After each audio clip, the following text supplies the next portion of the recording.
बिस्मिल्लाहिर्रहमानिर्रहीम। अस्सलाम वालेकुम फ्रेंड्स। प्रोफेसर के हाथों तंग आकर अपनी जान लेने वाली पीएचडी की तालिबा के भाई का इंकशाफ। कराची में प्रोफेसर के हाथों तंग आकर अपनी जान लेने वाली पीएचडी की तालिबा के भाई ने इंकशाफ किया है कि नादिया पहले भी खुदकुशी की कोशिश कर चुकी थी।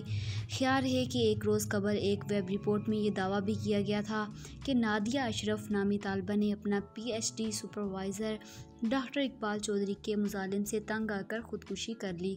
रिपोर्ट में कहा गया था कि नादिया अशरफ गुज़िश्ता 15 वर्ष में अपना पीएचडी मुकम्मल नहीं कर पाई थी और दावा किया गया था कि नादिया अशरफ मुबीना तौर पर अपने करीबी दोस्तों से ये कहती थी कि डॉक्टर इकबाल चौधरी मेरा पीएचडी नहीं होने देंगे। रिपोर्ट में मुतवफ़ी तालिबा के हवाले से ये दावा भी किया गया था कि उन्होंने जब दूसरी रिसर्च ऑर्गेनाइजेशन में नौकरी अख्तियार की तो वहाँ भी डॉक्टर इकबाल चौधरी ने उनकी नौकरी ख़त्म करवाने की कोशिश की।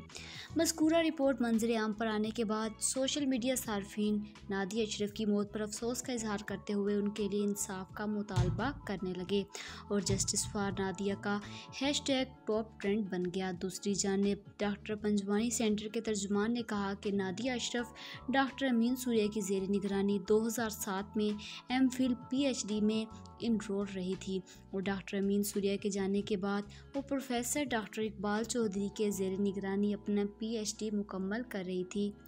लेकिन गुज़िश्ता रोज़ उन्होंने अपना फ्लैट में खुदकुशी कर ली। अब नादिया के भाई शहबाज ने बताया है कि हमें सबसे पहले झटका तब लगा था जब नादिया ने 2 साल पहले अपनी कलाइयाँ काट कर पहली बार खुदकुशी करने की कोशिश की।